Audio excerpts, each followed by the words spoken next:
Y'all good? Are y'all okay? Okay, great. This is Great. Abby. And after Abby, I'm going to even get a slide in. He's going to talk about the heights when we were in Delphi. Yes. Yes.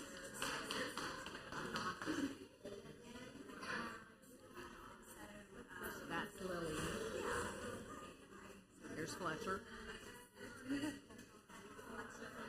And that is Evelyn.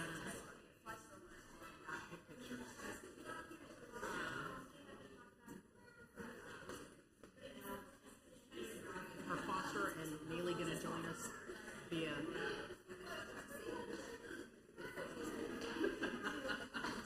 Do it, Harold.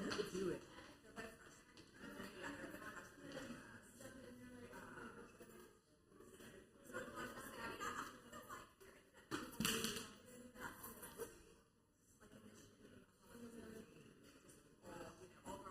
Love it. Oh,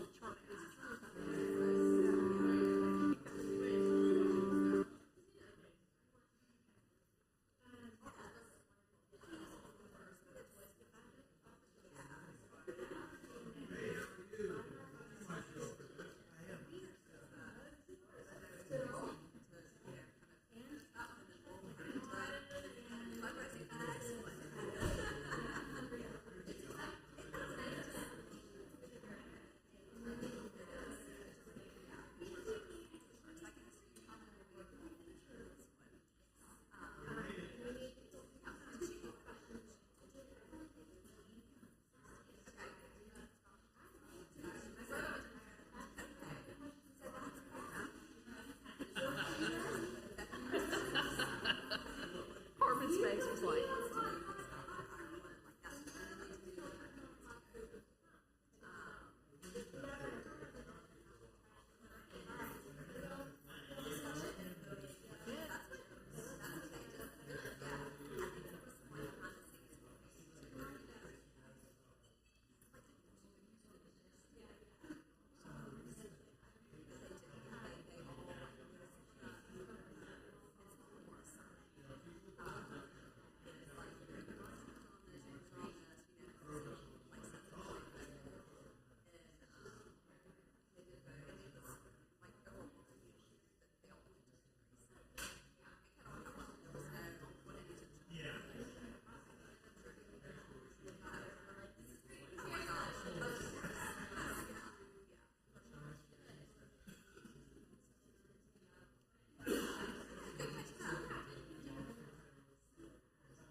We will begin in just a minute, but you have just a moment to go get your cup of coffee, your donut, get all set for whatever you need to do, okay?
Well, good morning, everyone.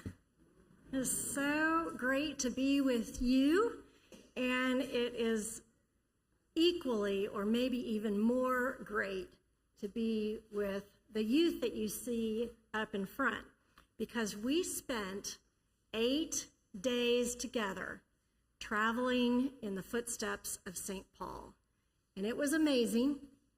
And we have almost our whole group here to tell you about it.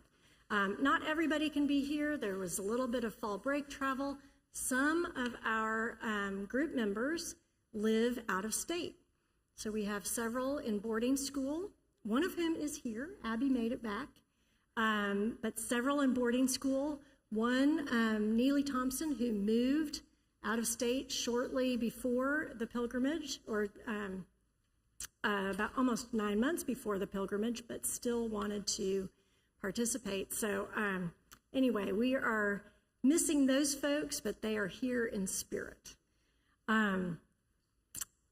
We will go ahead and get started. We're excited to share a little bit about the journey. And for those of you who are interested, we followed the second missionary journey of St. Paul. Not the entire journey, but good portions of it. And if you want to go back and look at the book of Acts, chapters 16 through 18, you can read about the conversion of Lydia, the vision that Paul had of the man in Macedonia inviting him over. That started his missionary journey. You can read about Paul and Silas in prison. You can read about the uproar in Thessalonica, which is where we flew into, Thessaloniki. You can read about Paul and Silas in Berea, where we visited, in Athens and in Corinth. And all of that, whoops, there goes a mic, are places that we actually visited, which is amazing for us. I think one of the wonderful things about that we all realized is that you can actually go read what Paul did in Scripture and then go see the places. So with that, I'm very excited to share all that we learned and a few highlights, and we learned a lot, we had fun along the way, and I'm just so grateful for this pilgrim group of 2025. I'm also super grateful for our adult leaders. There were 4 of us. I was the priest on the journey. We had our senior warden, Blair Evans. We had Stephen Quatch, who is well known to the youth. And we had Tess McGee, who is traveling back right now and may even be watching us on Livestream. I think we have some folks watching via Livestream. So shout out to all those who are watching. I'm trying to find the camera. There we are. Who might be watching us online. Okay. This is our group. That's our final kind of picture. It was hot. It was hot most of the time. So we got very used to trying to navigate all the heat and seeing all the ruins and, trying to keep track of all the different places that we were seeing. That was on our final day. You can see us. You can see the Acropolis behind us, which we had just toured and walked around. And we are on something called Mars Hill, which is an adjacent little hill next to the Acropolis, which is where Paul, when he spoke to the Athenians, this is where he spoke. So we're standing right on the same hill. There were probably buildings and everything on there, but he is speaking to the Athenians and saying, you are worshiping this God that is sort of unknown, and I'm here to tell you that this is the God that we worship through Jesus Christ. So there's our group. And Reverend Sarah's group is up next. This is my awesome, awesome group. It included Leighton Vasinski, Aaron Murray, and Fletcher Taylor. Those are some pictures of us. We had an awesome time together. We became very close. And I'm going to turn it over to Aaron to speak about Philippi. Hi. So the first place that we went in Greece was Philippi. That was kind of where we saw our first ruins. It took forever to walk through them. The first picture on the top left is like an amphitheater, and it's got some pretty good acoustics, and it was really cool to just see where they had like community and where they had those kind of presentations that they would have.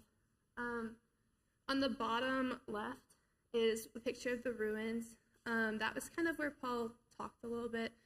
He talked a lot of places, but that's one of the places. The picture next to that, the bottom middle, that's more ruins. One of the pillars actually kind of looks like a heart, which I thought was cool. And there's a cross on one of them, which is also really cool. On the top right, that's where they thought that Paul was being kept, but it's actually not. But it's cool that they thought that, so I took a picture of it. On the bottom right, it looks kind of like blank, but that's a bunch of water. We had a lot of time on the bus, so we got some pretty good views from the window, and that's one of them. I just thought the water looked pretty, so I took a picture of it. That's kind of the theme for all my pictures. And on the drive, sometimes we took a little detour, and that's the middle top picture of a lion. It's really big, and it's kind of scary, but kind of funny too. And we all took pictures with it, and that was pretty cool. That lion was not related to anything related to St. Paul, but it's an ancient statue that was found fairly recently, and so we stopped on our way. Aaron, okay, I told the youth that every once in a while at Happening or in other youth events, they put the priest on the hot seat. So I'm going to put the pilgrims on the hot seat and every once in a while ask a couple questions. Aaron, tell again about this prison that they said Paul and Silas were held in this prison in Philippi, but they discovered that they most likely were not held there, and it might have been where they kept water, actually. So they really probably weren't held there. Thank you. That happens a lot with ruins. There is a tradition that is surrounding that about a saint or something like that, and then maybe archaeology finds a different reason or discovers something new that says, well, maybe not, but there's still a tradition. So it was determined by Christians for years and years that was a holy place where Paul and Silas broke out of prison, and maybe not actually, but it's the thought that counts, right? Okay, Fletcher. Hey, I'm Fletcher. I'm going to talk about the renewal of our baptismal vows and the baptismal site of Lydia. So behind me, I didn't do a very good job with my slide formatting, so I apologize. It's really hard to look at, but that is just the baptismal site. There's a lot going on, and it's really, really ornate. It's a great example of Eastern Orthodox just style, but what's really interesting is this site is still here today. This is the same site where Paul baptized Lydia, and this is the same site, like the stream that ran through where she was physically baptized is still there. So I thought that was really interesting. Another thing that they talk about Lydia a lot that they really drilled into our heads was that she's a dealer of purple cloth. But the more that you really end up looking into that, the less it means. No one has no idea whether she was enslaved or a free woman, whether she was a merchant or she just kind of messed with purple cloth. So take that as you will. For the renewal of our baptismal vows, I'm sure everyone in here has probably done it at least once. At a baptism, we went back to the hotel and we took the same part of the liturgy and read it and renewed our baptismal vows. So that's about it. Fletcher, question. Do you remember what part of Acts we read together on the steps as the water flowed by us? I do not. And that is okay. Acts 16, verse 13. On the Sabbath day, we went outside the gate by the river. This is Paul. Where we supposed there was a place of prayer, and we sat down, and women who had gathered there, a certain woman named Lydia, a worshiper of God, was listening to us. She was from the city of Thyatira and a dealer in purple cloth. The Lord opened her heart to listen eagerly to what was said by Paul. When she and her household were baptized, she urged us, saying, If you have judged me to be faithful to the Lord, come and stay with me at my home. That river on the left side is where Lydia was baptized. Amazing. Next, we have Leighton speaking about Kavala. Hi, everyone. So I'm going to talk about Kavala today. We're going a little bit back in time, in Paul's journey at least. It was the second place we visited, but not the first place Paul visited. So after Paul crossed the Aegean Sea, he came to the port city that was then called Neapolis, but now it is Kavala. And so that's what we got to visit. You can see in the very big picture, that is kind of like a memorial of Paul and there when he was there. It doesn't say much in the Bible about Paul being in what was Neapolis at the time, but it does say that he passed through on his way to Philippi. And a cool thing is that in the very bottom right is a rock, and there is a very large indent in it. When people say that is Paul's footstep, which is interesting, and if it is his footstep, he has very big feet. So we got to walk around Kavala, which is very cool. It was a gorgeous city. There was a lot of pretty water. And we got some time to ourselves. And so some people went shopping. Some people, I know some of the boys hiked to the top of the city, and they got to see some cool architectural ruins. And so that was Kavala. Leighton, thank you. In the Acts chapter 16, this city is called Neapolis, but today it's called Kavala. So we knew it as Kavala. Raise your hand if you were part of the group that walked all the way up the hill to the fortress walls. Several of the guys decided to go all the way up, and they said the view was beautiful, but they didn't take any pictures. Oh, well. But they definitely got their exercise and big, giant, ancient fortress walls up at the top. Okay. Stephen's group is next. Stephen, you want to say words about your group? I wasn't able to go on my pilgrimage when I was in high school, so this one was extra special to me.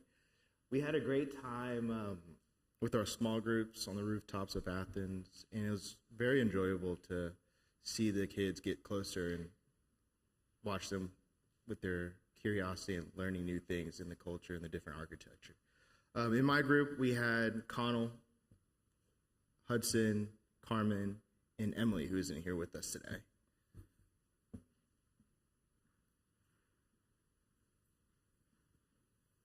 All right, next we have Connell speaking about the Kalambakis monasteries. The monasteries of Kalambaka felt like something out of another world.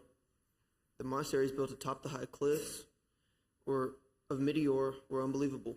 Seen in the ancient monasteries reminded me that faith can withstand the harshest conditions, just like the buildings that have withstood centuries of wind, weather, and corrosion. The peace and silence filling the open air helped me reflect on how I could bring more stillness into my own life. Seeing all of us share a moment of prayer at these monasteries was one of the most meaningful parts of the trip. At Meteor, it felt as if I was closer to God, almost lifted above my own worries. Our pilgrimage wasn't about reaching a certain place, but about deepening our relationship with God. That's my reflection on the monasteries of Kalmbaka. Thank you so much, Connell. Connell, did St. Paul ever go to Kalmbakis?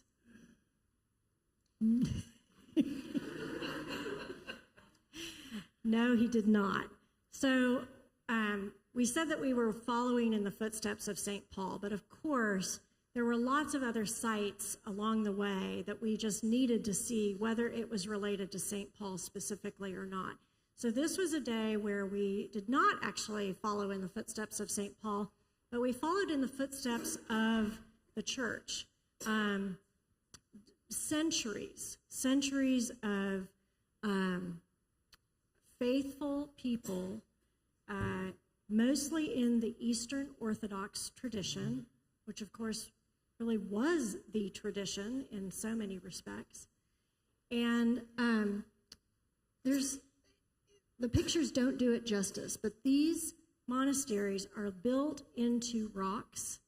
It's a very unusual landscape with these jutting rock forms, I guess, and the monasteries built into it. Some of the monks and nuns at times had to use baskets and ropes to access their own monasteries. We did not do that. We were able to use a bridge and drive up these curving streets. But the views were amazing, and you really got the sense that those who live, and decide to dedicate their lives to monastic work and to prayer are in this whole other world. It was very eye-opening. Does anybody want to say anything about what you remember about the monasteries?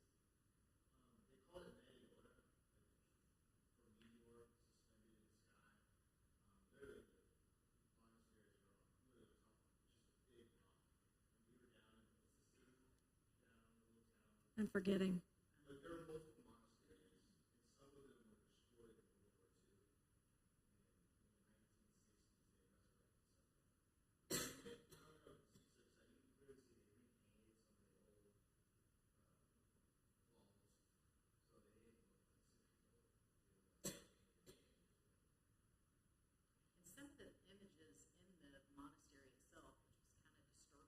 Blair, I've just realized, use the microphone next to you because we've got people on live stream. And while you do that, for those who are online, Stephen just said that these are called the Meteora Mountains. You can hear the root word meteor as if these are just suspended in the air. And they literally feel like that. What I was saying was that it was kind of disturbing. Some of the images inside the kind of little church area were pretty violent depictions of things that had happened over the course of the years. In fact, I think some of us got a little upset by them because they were pretty graphic and bloody and gross. Also, I thought it was interesting that the monasteries, these are now occupied by, they're not male priests anymore. They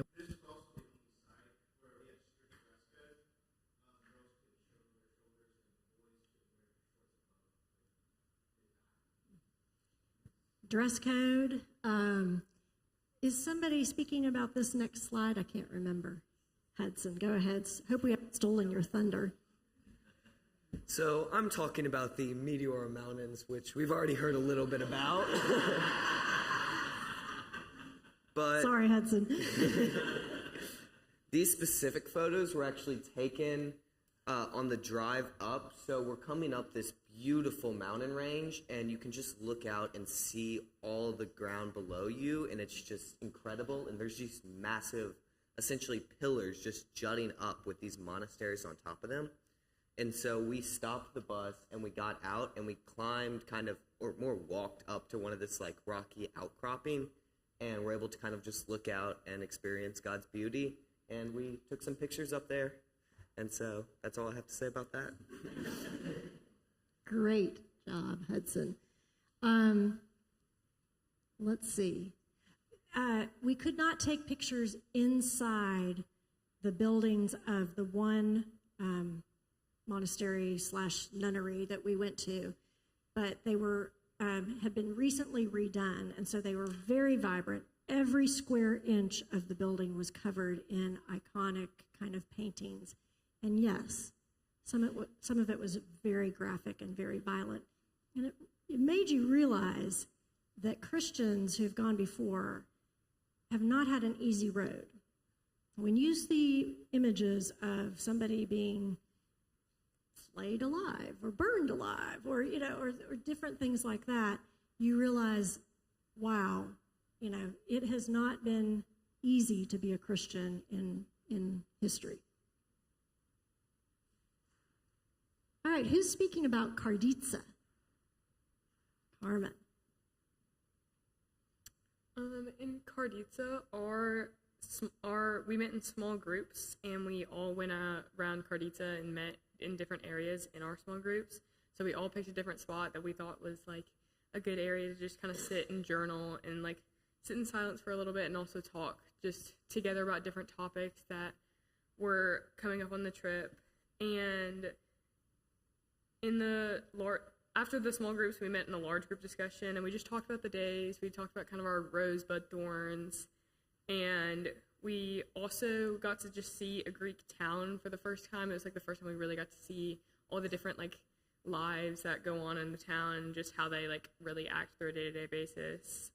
And in our large group discussion, we also did Compline together, and it was kind of just, Rosebud Thorn and Compline was a good way to wind down after a long day of traveling. And then after Compline, we had a small group of us go get crepes on the town and just kind of walk around, which is that photo on the top left. And yeah, that's Karditsa. Thank you, Carmen. Carmen, do you remember what the name of the town Karditsa means?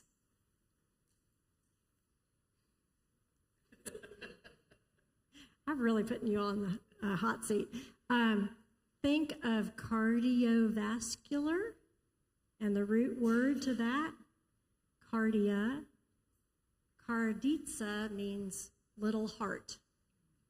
And it was really kind of a special time for all of our groups, I think, because before we'd spent a lot of hours on the bus.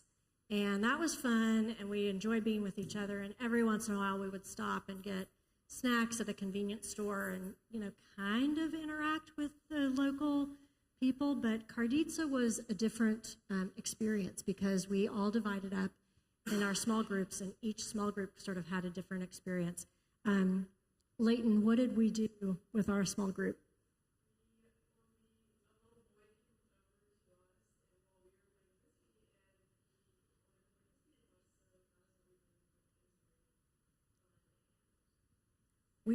We found a park nearby and played Frisbee and played with one of the little kids. Who else remembers what they did with their small group in Karditsa? Anybody else?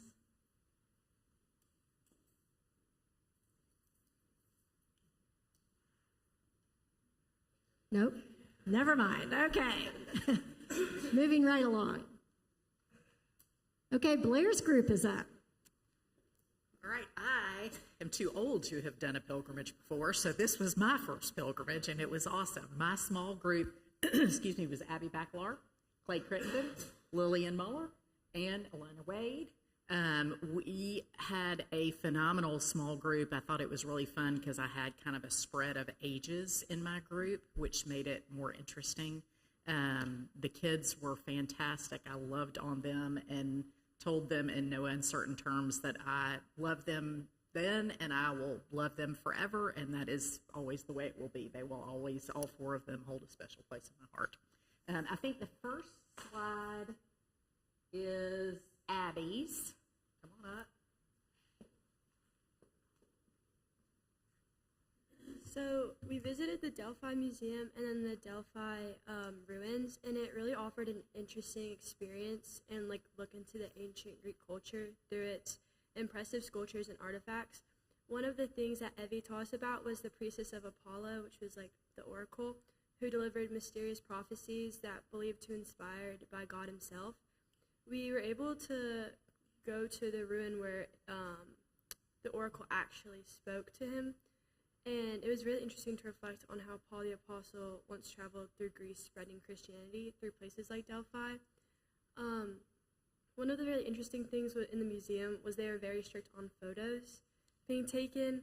Amelia and Charlie kind of have first-hand experience with that. They got a little note from one of the staff to not pose with the sculptures, but it was very interesting to see how it's still preserved there to this day, and you can see all of it, and there were many tours going through, and it was very, very inspiring to see all of this culture and statues.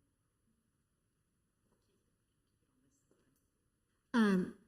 Thank you, Abby. It's really one of the things that we talked about was that people have been seeking the sacred for thousands and thousands of years. We come from a tradition of Christianity that is 2,000 years old and then is based on the Judeo tradition, even older than that.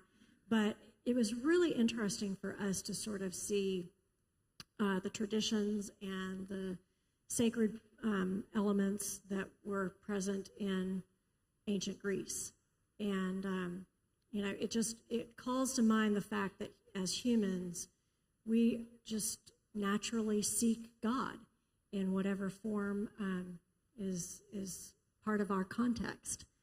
I want to ask about, before we even got to the museum and all of the, it was a pretty steep hike. Thankfully, a lot of it was in shade, but not all of it. What restaurant did we go to? And what did we eat? Baklava. And that was, and we had delicious food for the most part, most of the time. Restaurant in particular was really fun because what did the waiters do? Anybody? They went around and did the little whoop-a, and anytime you ordered baklava, they said baklava. So, anyway, Blair, did you have something to add? Clay. Okay. Come on up, Clay. So I'm talking about the hike up to the Coliseum. I had some trouble with some pictures. So there's no pictures of it. But so I will say it was a very amazing experience, and we got to see many great statues and so many just architects and everything. And one of my favorite memories about it was with my good friend Fletcher. We decided to sprint up a hill around loop-de-loops and up to this big old Coliseum. It had this giant track. So we were sprinting up there, and we got to look at this giant track. So it was very nice to look at, and I just loved being up there, and it was an amazing experience because I was able to be in God's creation, and we got to see all these amazing mountains and places that God created, and with all my amazing friends and family, and it was just amazing. That's it. Clay. A group, so Delphi was known as the sacred center of Greece, but also had athletic games, very similar to the Olympic Games in Olympus, and also music contests. And they did all of that at the stadium, which was at the top of the hill. Some of us decided to walk all the way up to the stadium, and a few of us ran up to the stadium. A few of us stayed behind. And a few stayed behind. Jillian, go ahead.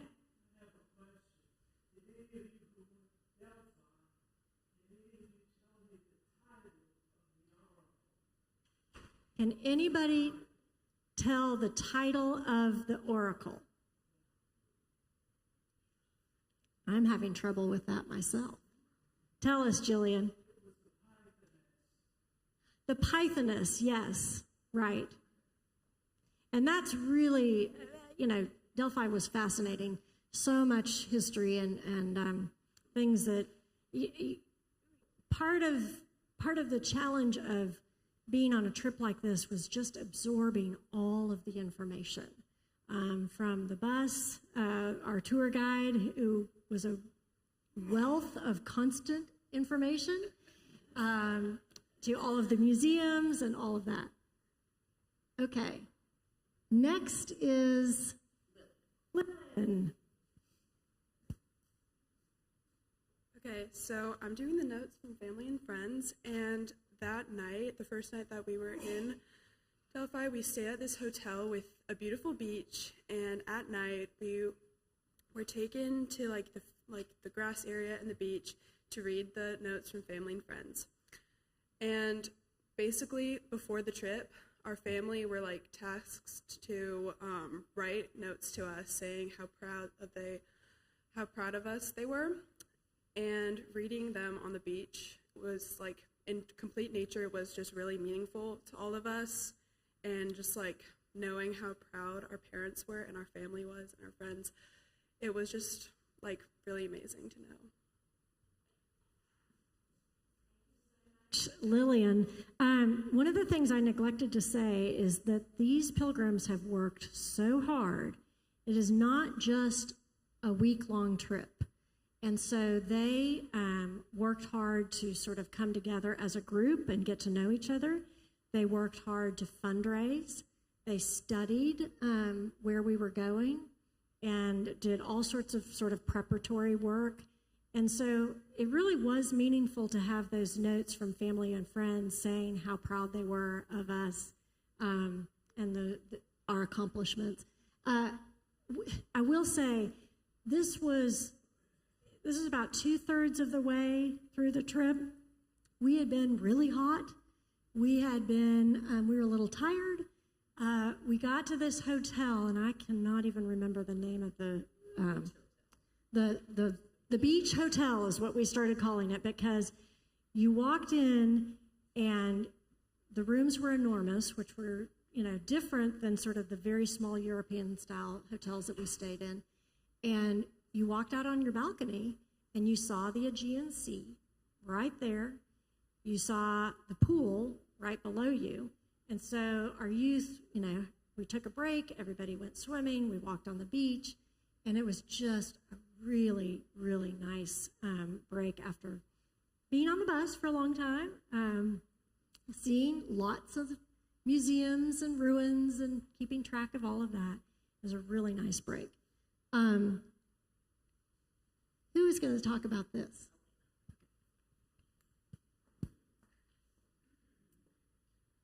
So for the Eucharist and foot washing we participated in, it followed directly after the opening of the letters from family and friends.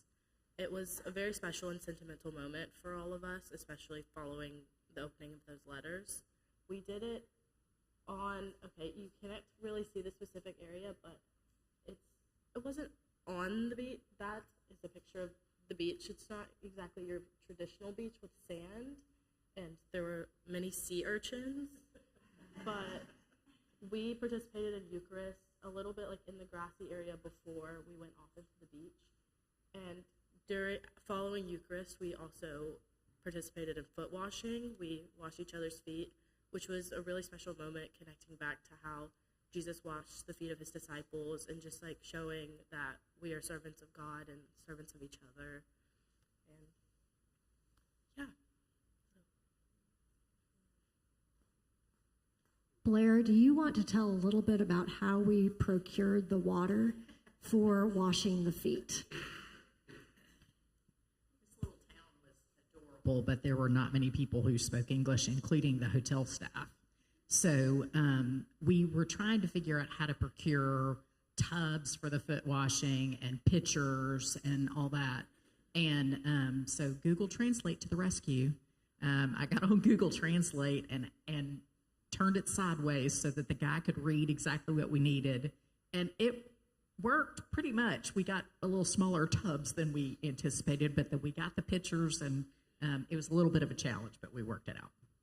I think the tubs were, what you store wine in. I'm forgetting the name, right? But we washed the feet, and we washed it with the water from the Aegean Sea. We washed our feet with water from the sea, and that was really special. Okay, Tess's small group. Well, Tess is our final adult leader, and she is away this weekend and just couldn't work out her travel plans to be here in time. Here, as I said, she may be watching on the live stream, in which case, hello to Tess. But Tess's group was Charlie, Amelia, Neely, and Foster. And Foster and Neely both live out of state, so they are not here. And Charlie is on a college tour because it's fall break for him. So we have the wonderful representative of Amelia.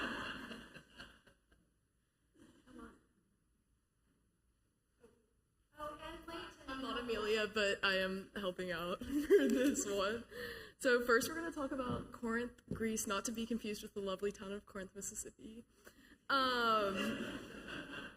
It was a very beautiful architectural site. We got to see to the bottom right is the Temple of Apollo, and it was just lots of lovely ruins. Paul spent 18 months here, so he spent a very great chunk of his time here. In the top left, we can see where it is thought that he preached to the people. It's kind of on a higher ground, so it was very cool to see that.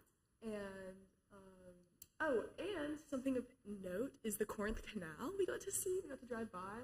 It is in the top middle.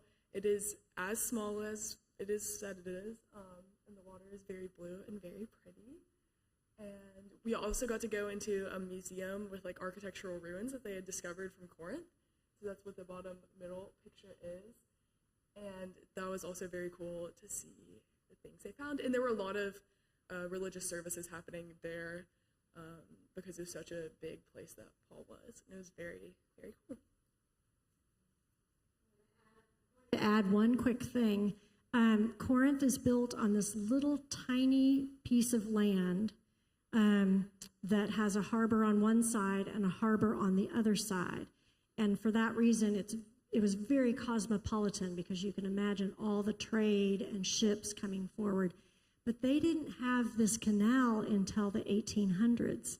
And so the way that they would get ships from, again, this little tiny bit of land, this harbor where my thumb is to this harbor where my index finger is, they would put logs on the road and make the ships roll over the logs to get from one harbor to another.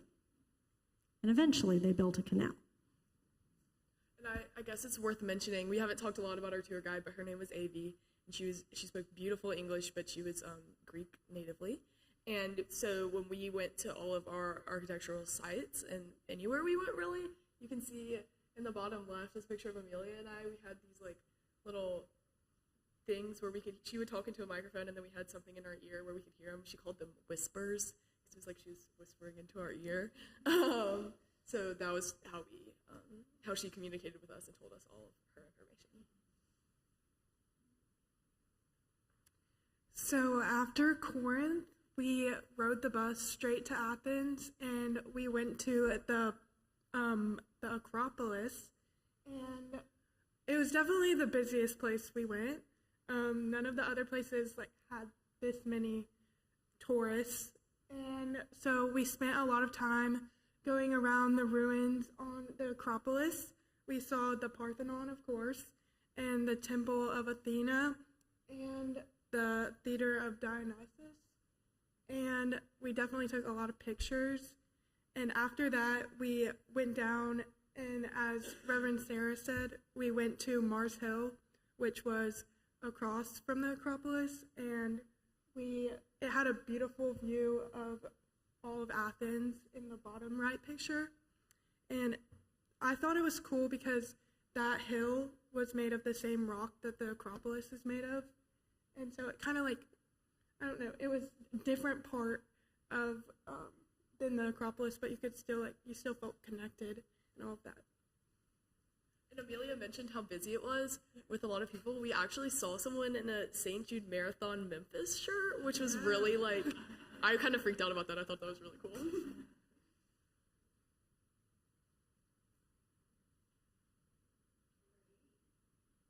Okay, So on our last day in Greece, we went to the beach and then we went shopping. The beach was very pretty. It was actually, I think, a Greek holiday of sorts because we were very close to Pentecost. So all of the kids were out of school. I think it was on a Friday. And so there were lots of kids at the beach, lots of families. You can see kind of in the bottom middle our setup. We had these amazing chairs. We got to lay there and sit there and talk to each other, and we all swam in the ocean together, and some people played games, and then we got to go exploring for lunch. You can see in the top left a beautiful church that was right next to the beach. So the beach was very fun and very cool and a great bonding experience, I would say. And then we went back to our hotel. Our beloved bus driver, Leonidas, pictured top right. We had to say goodbye to him because he was had to go home for the aforementioned holiday. And then we got to go walk around and go shopping in Athens. And I'd say the most popular thing, for those wondering, that we got was gifts for people back home. Lots of jewelry and cups and mugs. But it was cool to wander around Athens and just see. That's the bottom left is a place we went shopping. Also, you may be looking at the top middle picture. I was so excited. One of the things I was really excited for in Greece was euros, not the money, but the food. And turns out that euros are not very popular in Greece. So poor Reverend Sarah and I walked around for 30 minutes until we could find a place with euros, because I promised my dad I would eat a euro when I was in Greece. And so we found a euro eventually. Their French fries, which was interesting.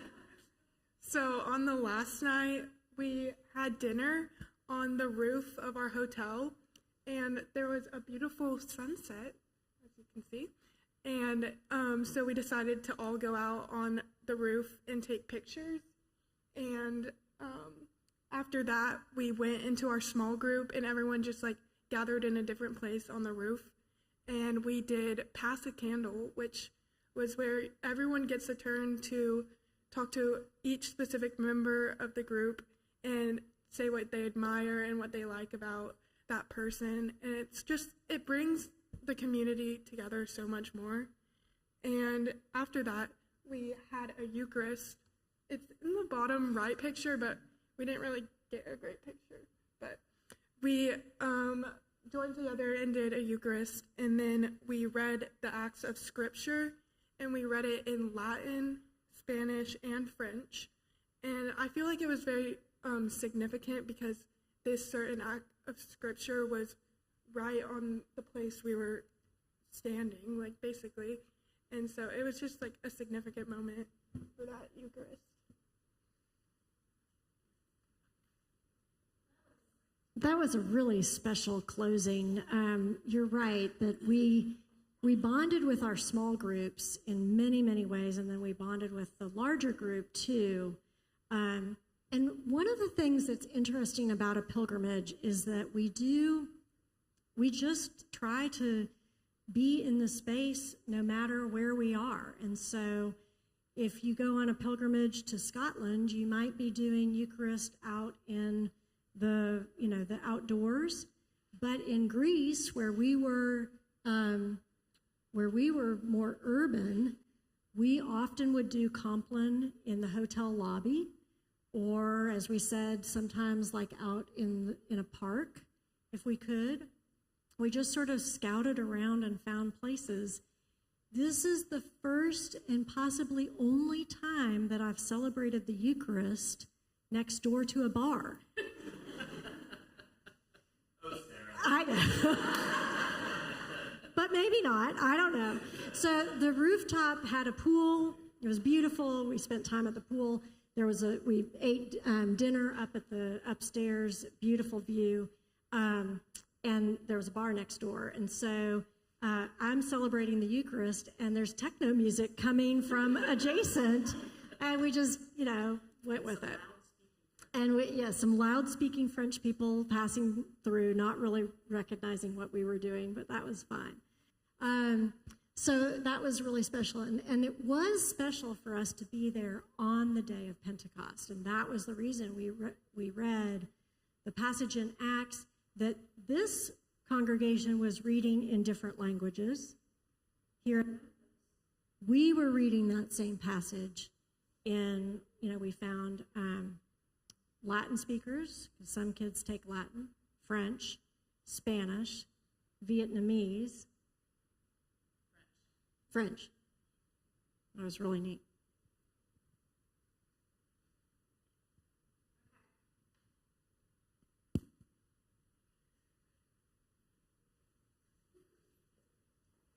Charlie is not here to enjoy his cameo role. We are really grateful to Holy Communion. The pilgrimage is a capstone experience for our youth program, and we're so grateful to Mary Shea and Beckett, who are already starting to think about the next pilgrimage in 2027. That's amazing. So for those of you who have youth that are kind of looking ahead to that, it's now is the time to start thinking about that. And the youth get to decide, within reason, where they go. They kind of make a pitch for different things and then decide on that. And then they start all of the fundraising. Just so you know, families typically pay a third. The parish pays a third of the trip, and then we do fundraising for a third of the trip. And any person who needs financial assistance, we never want financial assistance to be, finances to be a barrier to participation. So we also have that available so that anybody can go. And I want to make sure that people know that going forward for the next pilgrimage too. But I just want to share a little bit about our most recent video that we created for our stewardship campaign. Today is Stewardship Sunday, whoop, whoop. And I just want you to kind of hear and listen to our youth and to our youth ministers about why this is such an important program.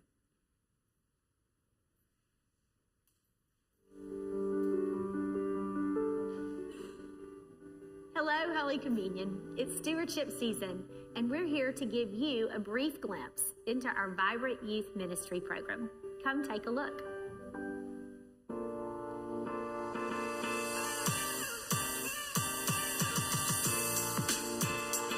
So UIC is Episcopal Youth Community, and that's exactly what it is. It's for grades 6 through 12, and anybody's welcome. We have a lot of kids from Holy Communion, of course, but we also, a lot of kids bring friends, a lot of people from other churches like to come, just because we have a good program going on, and people want to be here.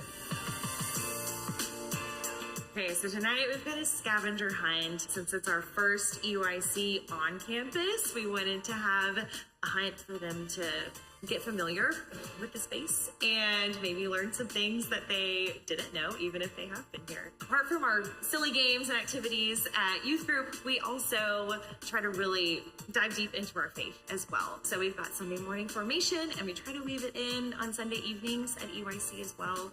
Kids at this age have a lot of questions, and they want to know. They want to know everything, but they are really interested in their faith if you give them an opportunity. It's really exciting to come and eat some food and get to play games and be with people who share your faith. Growing the youth program, it just creates more vibrance because the youth are the future of the church. Whether they move outside, but just the Episcopal Church in general. I know wherever I live, I'm going to belong to an Episcopal church because of this church. It's made me feel at home, and I think growing that can lead more people that way. Our culminating event of the youth program is the pilgrimage. This is a really special event. It's a really special group that prepares for the pilgrimage over the span of a couple years. They get together, they choose a place where they want to go, they learn more about it, they learn about the background and the biblical references that take place, where they're going, why this place is important, and they also just create a really strong bond in that group. You always hear about all these cool things, but actually getting to go is like different. getting to walk the same walk that Paul walked. I mean, even where he baptized Lydia, it's still intact and there's still water flowing through it. And like, it's incredible that it still lasted today. You felt a closer connection to the church and everything that comes with it as you were there.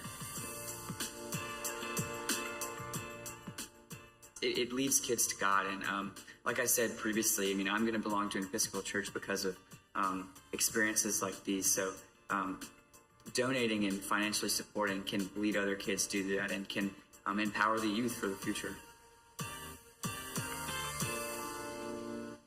Youth ministry at Holy Communion is full of energy and excitement, and your pledge can help us build upon this foundation. Join us on Stewardship Sunday, October 19th, as we commit our gifts in service to the future of the church.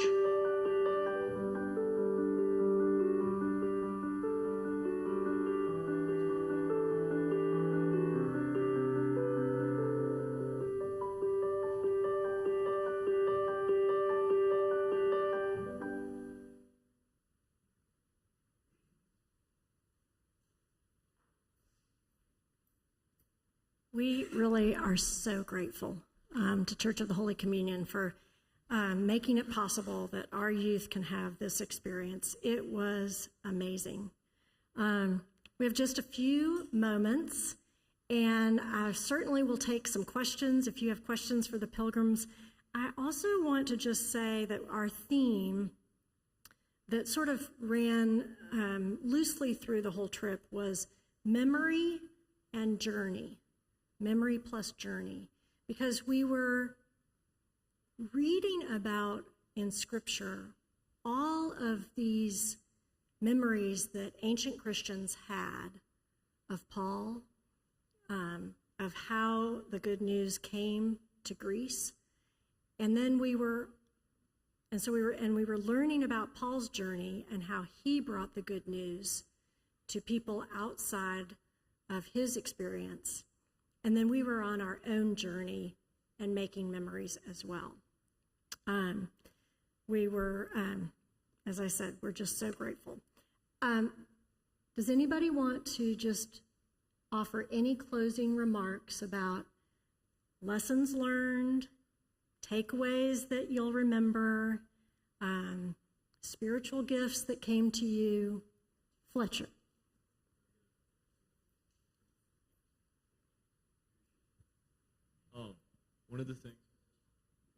One of the things that I really want to underscore about this trip is, I know Sarah's been talking a lot, asking us about the facts, which we remember, but one of the biggest things that stuck with me was experiences like running up the hill with Clay, and you get up there, you do this extra work, it's 95 degrees out, you don't know what's going on 5 feet in front of you, and you get up there and you're just surrounded by all this beauty, and just to have the chance to experience that is, I think, one of the most wonderful things that has happened to me, and that's what I really appreciated. That's what I got out of it.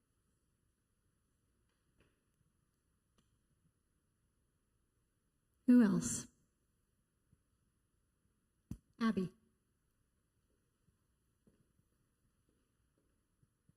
So, like, coming from out of state, it was kind of hard because I hadn't seen a lot of the pilgrims for a while going to a boarding school, so I was a little nervous, but honestly, like, when we stepped off of the airport, like, grounds, it, like, really felt a lot different. Like, everyone was so welcoming, and everyone was just, like, one big family, and I think that all of us have memories, whether it's, like, getting yelled at by a waiter or just, like, being, like, finding a new relationship with God, which I felt like I did.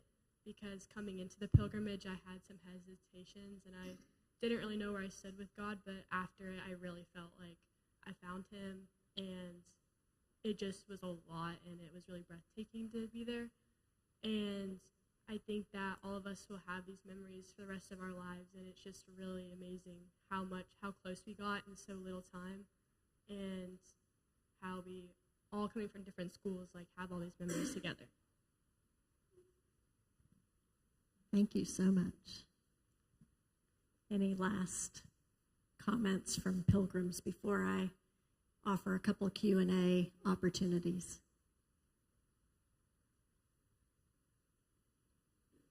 All right, audience, what questions do you have for our pilgrims? Jillian.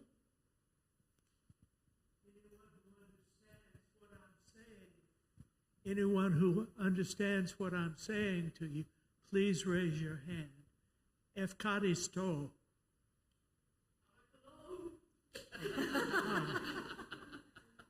Posiste.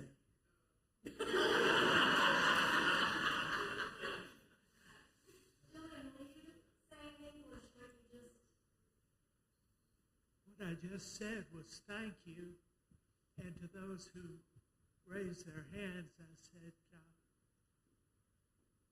Kalimera, good day. How are you?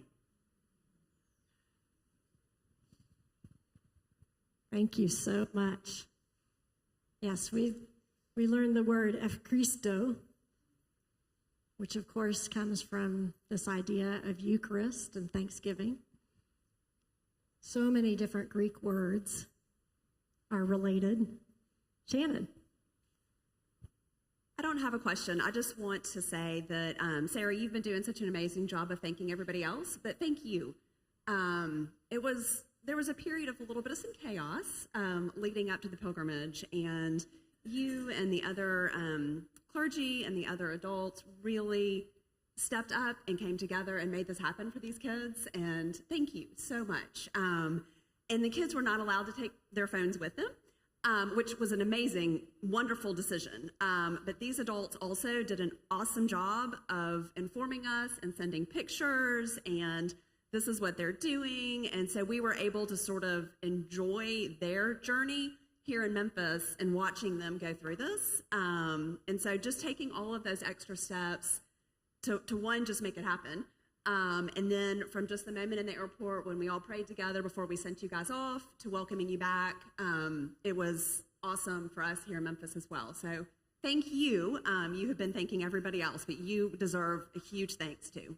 Thank you very much.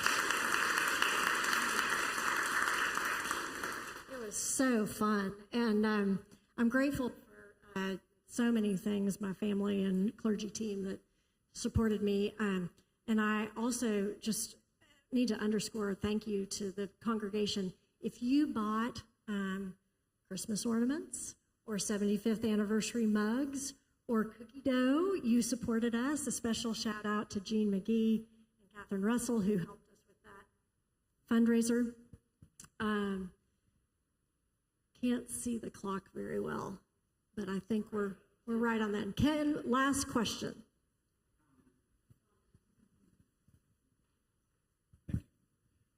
I just want to make a comment for those that have not been, families that have not been involved in the pilgrimage. It's really hard to appreciate the impact it has and what an opportunity this parish is giving these young people. To spend a couple of years with adults who are positive impacts on their lives, to spend a week with a priest and get comfortable enough to ask questions that they may not otherwise ask. It's just really a unique experience. I'm unfamiliar with other churches that do this. And so for anybody to, parrot what Sarah just said, to anybody who contributes to this, thank you.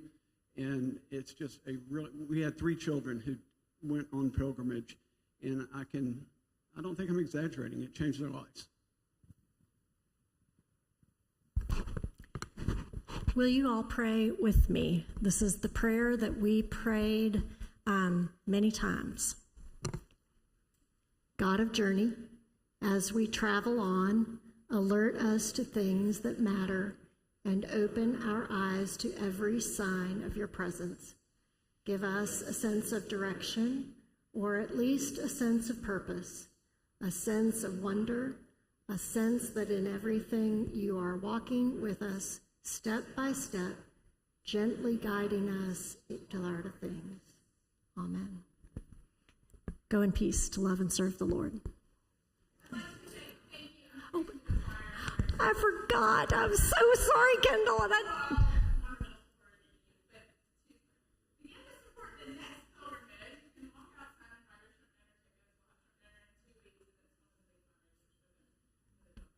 Thank you. I was supposed to do that right after the video. And you can still buy mugs and ornaments. See you in church.